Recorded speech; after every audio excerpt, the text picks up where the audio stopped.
Hey everybody, this is Bill and Deb with I Ride Tiny House Adventures. We're getting ready to hang this stuff on the ceiling. I want to tell you a little bit about this product first. Um, this is, we picked it up at Lowe's. It's 1/4 inch thick, knotty pine tongue and groove plank product. And I weighed a bundle of it. It comes packaged 14 square feet per bundle is how it comes packaged. It's $10.98 per bundle. So do the math, figure out how much that weighs per square feet. But like I said, it's 9.7 pounds is what it weighs per bundle, and there's 14 square feet to the bundle. Now when you put this stuff together, the actual surface that is exposed is actually 3.5 inches. You know, when you count the tongue on one side, it adds up to a little bit more than that. But the actual finished product, once it's installed, it works out to be 3.5 inches. So the next thing I want to make sure of is that I get it fairly straight on the ceiling, and I want to do that as simply as possible. I know that it's not going to be absolutely perfect because after all, and everybody knows this, there's no such thing as exact measurements in a cargo trailer. It's not going to measure exactly within 1/10 of an inch the same in width from one end of the trailer to the other. So I made myself a layout stick. And let me show you this layout stick here. This layout stick is a little bit shorter than the actual width of the trailer itself. And you'll notice I have these marks, and these marks are at every 3.5 inches. What this allows me to do before I hang my first plank, it allows me to lay this thing up on the ceiling and eyeball where every joint is going to land. Also, what I did in order to find what I'm going to call true center in the trailer, I made a mark where true center of the ceiling is, and we're within, the tolerances on this trailer actually were fairly close. It's only about 1/8 of an inch out in 16 feet from one end to the other in width, which actually I didn't expect it to be that close. But I think that's pretty good considering everything. So this is what I'm calling the middle. So this is how I am able to measure over and find the center of the trailer. What this also helps me do with these marks, when I lay this up on the ceiling, after I've determined how I'm going to lay each plank and start with my first plank, I can determine with this stick if I want to center the joint in the trailer or if I want to center a plank in the center of the trailer. So here in a minute, I'm going to go inside and I'm going to show you what I discovered when I used this layout stick on the inside. So we're going to shut her down for a second and then we'll start up in a little bit, in a couple minutes or so. All right, so here we are inside the trailer, and I've got the stick laid out where this end is just touching the wall right over here, and you can see my marks. Well, let me hold that a little bit better there. All right, you can see the marks that are at every 3.5 inches. Now, this mark right here where you see the double-ended arrow, I don't know if you can see that or not, but that is what we determined to be the center of the trailer. Now, what's neat about this, and you notice I'm holding this real close to where one of my ceiling vents are. Eventually, a rooftop air conditioner will be replacing this vent here. So we'll have a rooftop air in this section here when we get the trailer down towards completion. But this double arrow that you see right here, this is what we're calling center.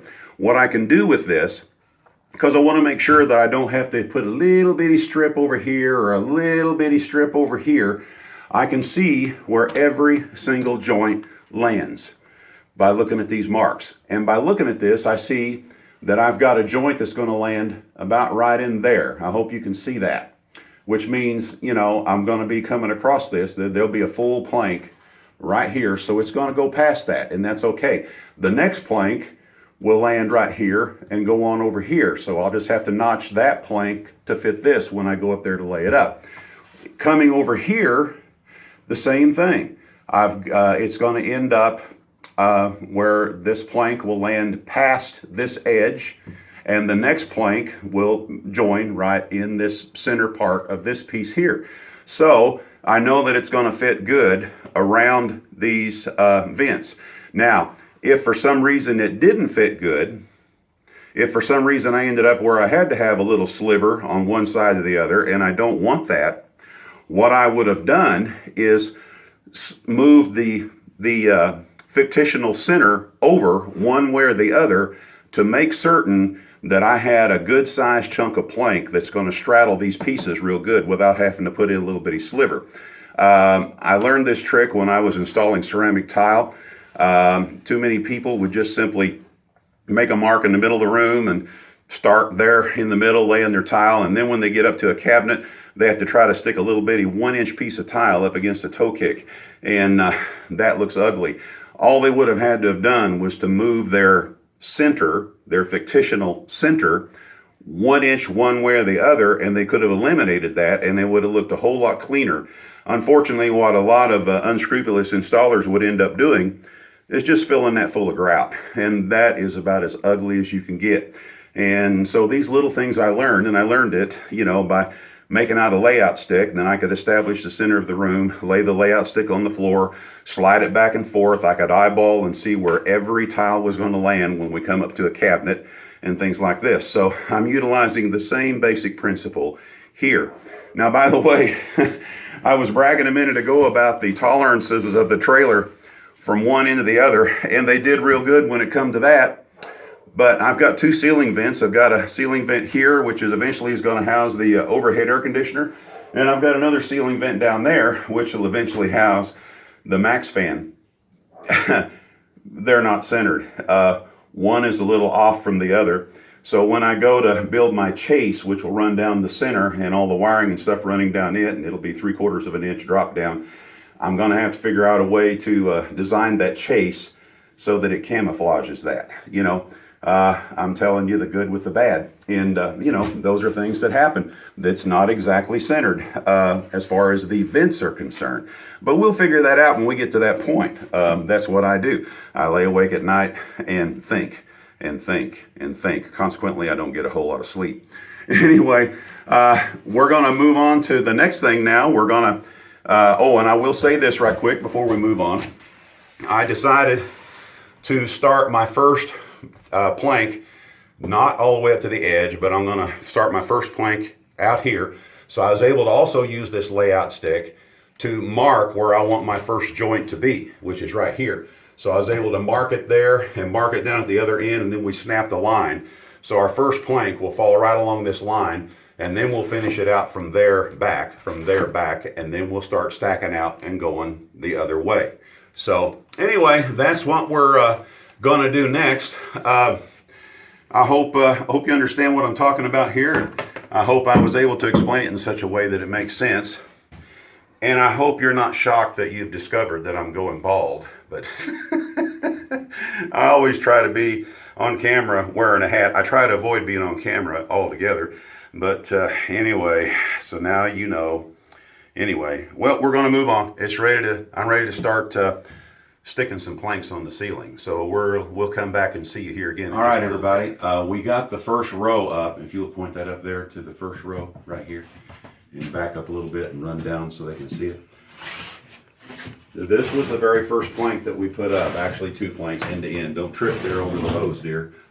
But you can see how it's going here. Now, it's very critical that you get this very first run straight as possible. We chalked the line all the way down here from one end to the other once we established where we wanted to start. Now, this stuff isn't straight. It will tend to do this a little. Not that extreme, but it's going to tend to do that a little bit. So, as you're putting it up, you want to start out right at the very end and shoot just the end when you get it lined up on your mark. And then as you come down, you move it back and forth and line it up on your mark as you go, and then shoot it as you go, like that.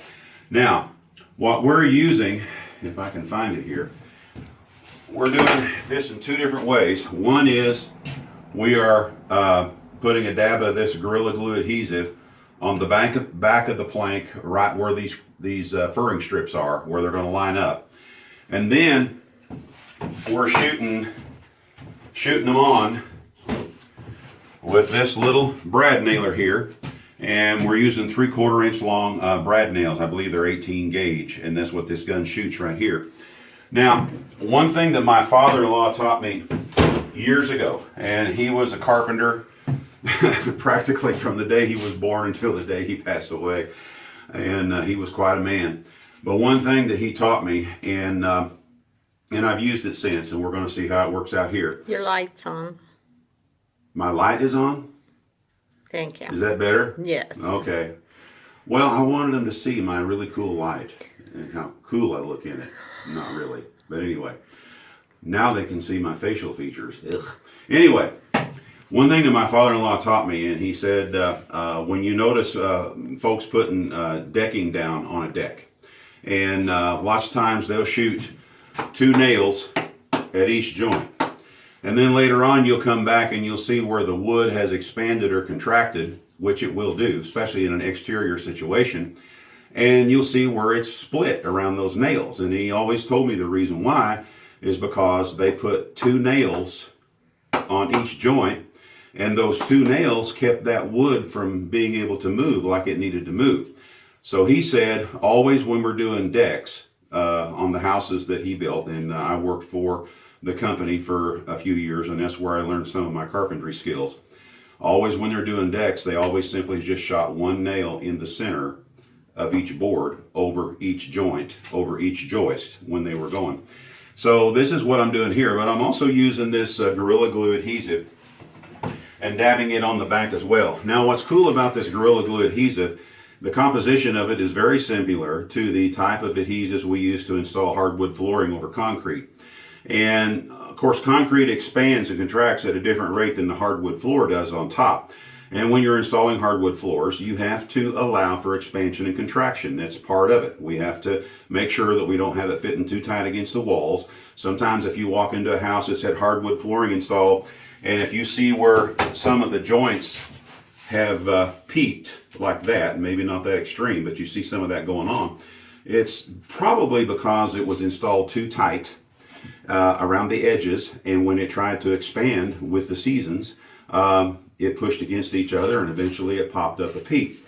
So so we do have to allow for that when we're installing hardwood floors. We have to leave roughly about a 1/4 inch gap all the way around, and that's why we usually pull the baseboards and then put the baseboards on top after we're done, or we go back with a 1/4 round or a base shoe to cover that gap. Same principles applies all the way across the board.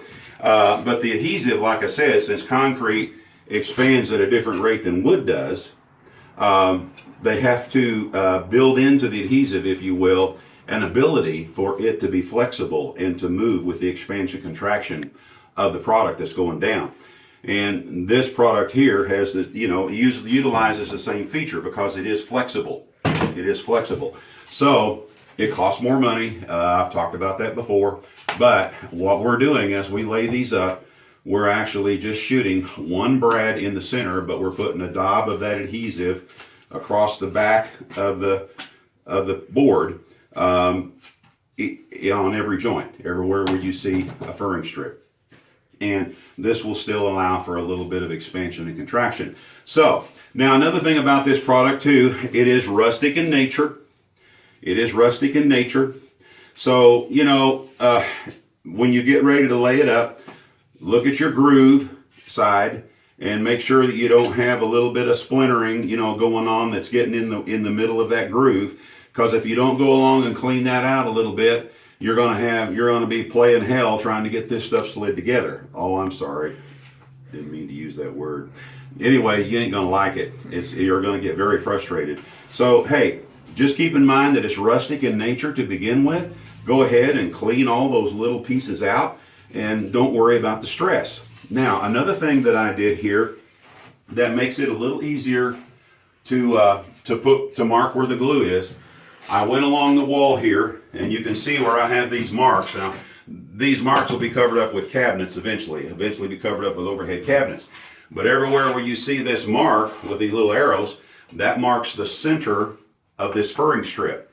So all I've got to do when I'm ready to put the glue on the piece, first I realize that this piece is cut to fit from here to here. So all I got to do is line that piece up right there, and this marks the center, which is starting out the center there. So I know that a little bead of glue will go here, and then I just come over here and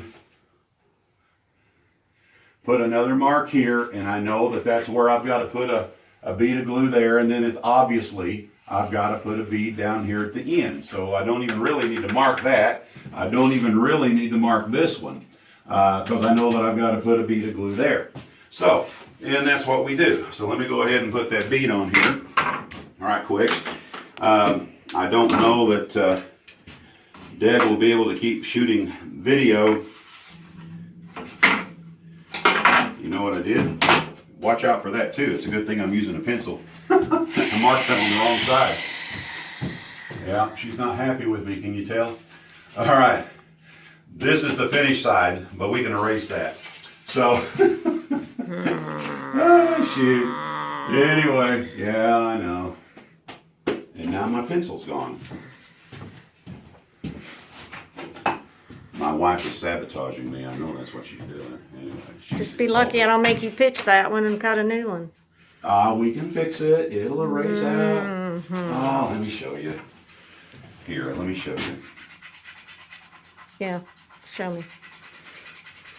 Huh? See? See? I see. See? See? A cabinet's going to be there anyway. All right. So I'm not going I to. don't know, that's right above the shower. No, the shower's going to be here. Not over here. Okay, Over here, fine. there'll be a cabinet above here. Okay, fine. Okay, fine. Now, all right. So we're going to do this again. Okay. Now, and you always got to keep in mind which way the groove is going and which way the tongue is going, and I just about messed it up again here. I tell you what, I'm just all, my blood sugar's low. That's what it is. Right? Right. It's time for ice cream. I don't think so. All right. So all I can say is it's a good thing that I did not go ahead and put glue on the clean surface. I would have really been in trouble then, plus I would have been super frustrated with myself. Now, this was a piece of a tube that we had from some other stuff that we did. Normally, we don't use just the big fat opening here. When we open up a new tube, we'll go ahead and screw on one of the little tips and cut it in such a way where it'll shoot a smaller bead. But I'm being a little more careful right now and just putting a little bit there. And this glue, man, I'll tell you what, I've used this stuff for a long, long time on many, many different projects, and it will stick pretty much anything to anything. All right, now let's see if I messed it up some more. Let's see if I can get this slid in here. Can I turn my light on now? Yes. Okay, fine. What? What? Whoops. Nothing. Huh? Nothing. Hey, I'm a guy. Right? Yeah. Unfortunately. Oh, look, it just slid right into place. You're useful as long as my build's going. What? What did you say? You heard me. Okay. All right, let me get my gun here. Can I? By the way, I got this gun at Harbor Freight. It cost me like $24. I've used it a lot, and it really, really has done a good job for me. I mean, a really good job. Blood sugar's low, dear. See, I'm dizzy. Okay. We'll feed you. Huh? We'll feed you. You will? Mm-hmm. Promise? Can I have ice cream? Nope. Now see, folks, it's trying to bow out on me. I've got it good and as tight, as it'll go here. Got it tight there. Now it's trying to bow out here. Let me get over here. And see, I can push that over, and then I simply just shoot one brad right there. All right. Now, that will hold fantastic. That's going to be just fine. So we're going to finish out. We got two more slats to put here, and then we start stacking out this way. So that's the basic operation, the way things go. Remember, the very first run you make, It's very important that you get that as straight as possible, because that will throw everything off from that point forward.